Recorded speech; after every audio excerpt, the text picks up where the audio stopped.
सुप्रभात मित्रों, सेठिया क्लास के YouTube चैनल में आप सभी का स्वागत है। आज हम पढ़ेंगे स्त्री प्रत्यय कि स्त्री प्रत्यय किसे कहते हैं और स्त्री प्रत्यय कौन कौन से होते हैं। तो सबसे पहले मैं आपको बताना चाहूँगी कि स्त्री प्रत्यय कब लगता है। शब्दों को स्त्रीलिंग में बदलने के लिए स्त्री प्रत्यय का प्रयोग किया जाता है। यदि कोई शब्द पुल्लिंग शब्द होता है तो पुल्लिंग शब्दों को स्त्रीलिंग में बदलने के लिए हमेशा स्त्री प्रत्यय का प्रयोग किया जाता है। और स्त्री प्रत्यय कौन कौन से होते हैं? मुख्य रूप से स्त्री प्रत्यय दो होते हैं। पहला है टाप और दूसरा है ञीप प्रत्यय। तो हम पहले समझेंगे टाप प्रत्यय। टाप प्रत्यय कब लगता है और ञीप प्रत्यय कब लगता है? जब हमारा शब्द पुल्लिंग का होता है, इसमें भी ञीप प्रत्यय में भी पुल्लिंग से स्त्रीलिंग में बदलने के लिए ञीप प्रत्यय का प्रयोग किया जाता है। किंतु कब हम ञीप प्रत्यय का प्रयोग करते हैं कि जब हमारा शब्द पुल्लिंग का होता है किंतु यदि अकारांत होता है, जैसे कि यहाँ पे ये बाल शब्द है, पुल्लिंग का है और इसका अंत ऐसे हो रहा है, तो यह है अकारांत पुल्लिंग शब्द।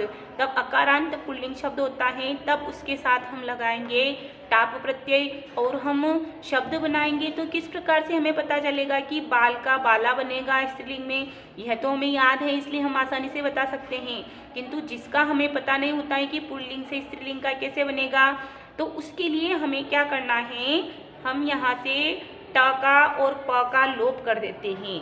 अब बचा क्या है छात्रों यहाँ पे? आ। तो हम यहाँ पर ट और प हटा देते हैं, तो आ, तो जब हम ल में आ मिला देंगे तो क्या बन जाएगा? ला।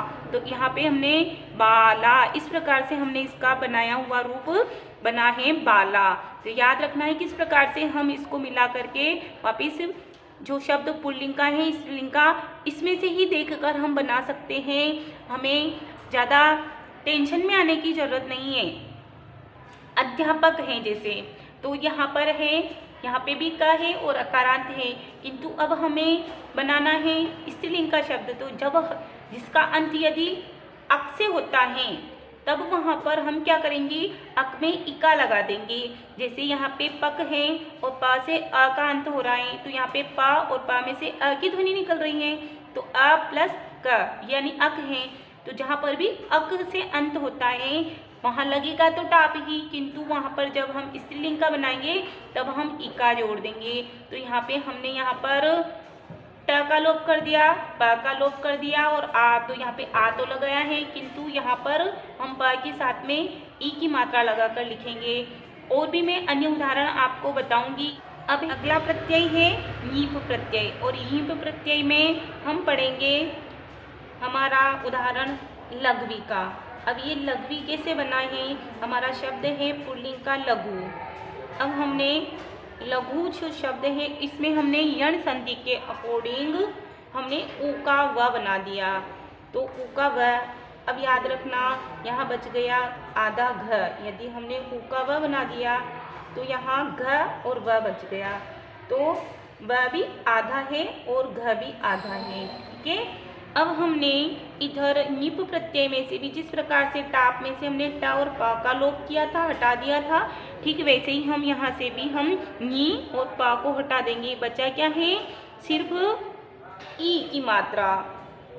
अब जब ई की मात्रा बची है तो हम यहाँ आधा घ और आधा व बचा है, तो आधा घ हमने जो का त्यों लिखा। और जब हम व में ई की मात्रा लगाएंगे, जब व्यंजन वर्ण में स्वर जोड़ेंगे तो वह पूरा बन जाएगा। इस प्रकार से आधे व में जब हमने ई की मात्रा लगा दी तो बन गया इस प्रकार से लघवी। ठीक वैसे ही हम इस गुरु शब्द को पुल्लिंग है, इसको स्त्रीलिंग बनाएंगे तब कैसे बनेगा? यहाँ पर बचा है आधा र और ऊ को व बना दिया, तो वह भी आधा, आधा र आधा व। हमने इधर से पकार और ञीप का लोप कर दिया ञ का, तो यहाँ बचा है सिर्फ ई की मात्रा। आधा र बचा था, ये आधा र ये ऊपर चढ़ाया और आधा व था व में, फिर इधर स्वर मिलाया तो ये वी बन गया। इस प्रकार से बना हमारा गुरु का स्त्रीलिंग गुरवी। तो हम कहीं और जाने की ज़रूरत नहीं है। हम इन शब्दों को देखकर ही पुल्लिंग से स्त्रीलिंग आसानी से बना सकते हैं। ये उदाहरण से समझिए, हमने बताया था टाप प्रत्यय में, अब ये टाप प्रत्यय अकारांत है ये, तो इसमें टाप लगेगा। ये चतुर, तो बनेगा यहाँ पे ट और पा का लोप करने पर आ बचा, तो आ की मात्रा लगा दी, बना चतुरा। उसी प्रकार से मैंने कहा था यदि अक बचता है तो उसमें इका होता है, तो यहाँ पर अक बच रहा है, इसलिए हम टकार और पकार का लोप कर दिया, आ बचा, तो क्या में आ की मात्रा लगाई, का बचा दिया, और इधर शा में ई लगाना है। तो इस प्रकार से बनेगा मुशक का स्त्रीलिंग मुशिका। अब है शिक्षक का, बनेगा शिक्षिका, और जहाँ पर भी ऋकारांत से अंत होता है उसमें भी डिग प्रत्यय लगता है। तो यहाँ पर हमने ही और प का लोप कर दिया, ही बचा है, तो यहाँ पर जहाँ पर री बचता है तो री का अर हो जाता है, तो यहाँ पर हमने यहाँ पे ता और बचा है केवल र, तो बनता है जब हम ता और र में जब ई की मात्रा लगाएंगे तो त्री बनेगा, तो इस प्रकार से बना दात्री। तो इन शब्दों को देखकर ही हम पुल्लिंग से स्त्रीलिंग बना सकते हैं, चाहे उसका हमें स्त्रीलिंग शब्द याद नहीं हो तब भी हम आसानी से बना सकते हैं। तो छात्रों, यह प्रत्यय बनाने की जो आसान ट्रिक यदि आपको अच्छी लगी हो तो प्लीज़ आप मेरी वीडियो को लाइक करें। धन्यवाद।